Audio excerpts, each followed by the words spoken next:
بسم اللہ الرحمن الرحیم۔ السلام علیکم ورحمۃ اللہ وبرکاتہ۔ الحمد للہ وکفی وسلام علی عبادہ الذین اصطفی، اما بعد۔ حاضرین و ناظرین، یہ درس نمبر 2172 ہے اور آج سورۃ التحریم کی صرف ایک آیت کی تلاوت و تشریح کی جائے گی، آیت نمبر 3۔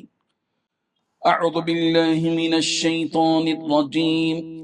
بسم اللہ الرحمن الرحیم۔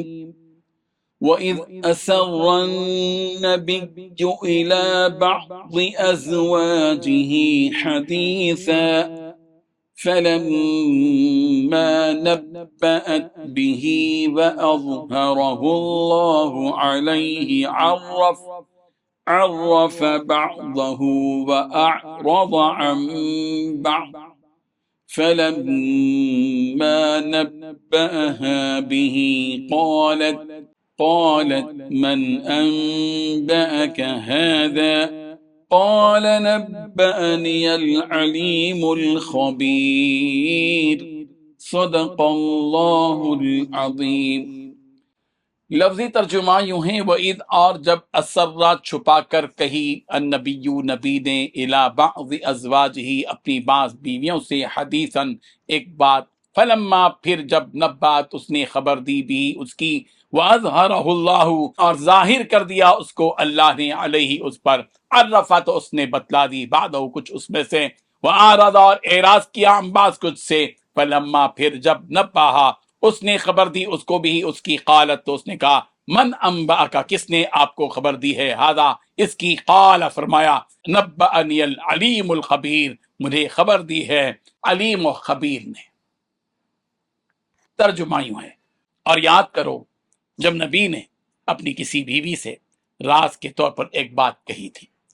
پھر جب اس بیوی نے وہ بات کسی اور کو بتلا دی اور اللہ نے یہ بات نبی پر ظاہر کر دی، تو اس نے اس کا کچھ حصہ جتلا دیا اور کچھ حصے کو ٹال گئے۔ پھر جب انہوں نے اس بیوی کو وہ بات جتلائی تو وہ کہنے لگیں کہ آپ کو یہ بات کس نے بتائی؟ نبی نے کہا کہ مجھے اس نے بتائی جو بڑے علم والا، بہت باخبر ہے۔ اس آیت میں 5 باتیں بیان کی گئی ہیں۔ پہلی بات، یاد کرو جب نبی نے کسی بیوی سے راز کے طور پر ایک بات کہی تھی، دوسری بات جب اس بیوی نے وہ بات کسی اور کو بتلا دی تو اللہ تعالیٰ نے بھی اس کی خبر آپ علیہ الصلوۃ والتسلیم کو دے دی۔ تیسری بات، نبی نے بھی اس کا کچھ حصہ بتلایا اور کچھ حصہ ٹال گئے۔ چوتھی بات، جب نبی نے وہ بات اس بیوی کو بتلائی تو وہ کہنے لگیں کہ آپ کو یہ بات کس نے کہی؟ پانچویں بات، مجھے اس نے یہ بات بتائی ہے جو بڑا علم والا ہے۔ بزرگان محترم، جب نبی رحمت صلی اللہ علیہ وسلم کو حضرت حفصہ رضی اللہ عنہا نے بتایا کہ آپ کے دہنے مبارک سے، منہ سے مغافیر کی بو آ رہی ہے، تو نبی رحمت صلی اللہ علیہ وسلم نے فرمایا تھا کہ میں نے زینب کے پاس شہد کھایا تھا، اگر واقعی ایسی کراہت والی بو آ رہی ہے تو پھر میں اسے کبھی نہیں پیوں گا۔ اور تمہیں میں ایک بات بتاتا ہوں، تم کسی کو نہیں بتانا، وہ یہ کہ میں نے اوپر اس شہد کو حرام کر لیا ہے۔ نبی رحمت صلی اللہ علیہ وسلم نے حضرت حفصہ رضی اللہ عنہا سے جو راز کی بات کہی تھی کہ میں نے اس شہد کو حرام کر لیا، یا دیگر روایت کے مطابق حضرت ماریہ قبطیہ کو اپنے اوپر حرام کرنے کا ذکر آیا، اس راز کی بات کا اس آیت میں تذکرہ کیا جا رہا ہے کہ یاد کرو اس وقت کو جب نبی نے اپنی کسی بیوی سے راز کی بات کہی تو اس بیوی نے وہ راز کی بات کسی اور کو بتلا دی، تو اللہ تعالیٰ نے بھی یہ بات آپ علیہ الصلوۃ والتسلیم پر وحی کر دی کہ آپ نے جو راز کی بات اپنی بیوی کو کہی تھی، انہوں نے وہ راز کی بات کسی اور کو بتلا دی ہے۔ روایت میں آتا ہے کہ حضرت حفصہ رضی اللہ عنہا نے وہ بات حضرت عائشہ صدیقہ رضی اللہ عنہا سے کہہ دی تھی، چونکہ یہ دونوں آپس میں بہت محبت کرتی تھی، اور انہی دونوں نے، حضرت عائشہ حضرت حفصہ رضی اللہ عنہا نے وہ مغافیر والی بات آپس میں طے کی تھی۔ تو اس پر نبی رحمت صلی اللہ علیہ وسلم کا جو رد عمل تھا وہ حضرت عائشہ صدیقہ رضی اللہ عنہا سے کہے بغیر نہ رہ سکے۔ الغرض جب یہ بات پیارے پیغمبر صلی اللہ علیہ وسلم کو معلوم ہوئی تو آپ علیہ الصلوۃ والتسلیم نے حضرت حفصہ سے کہا کہ تم نے وہ بات جو میں نے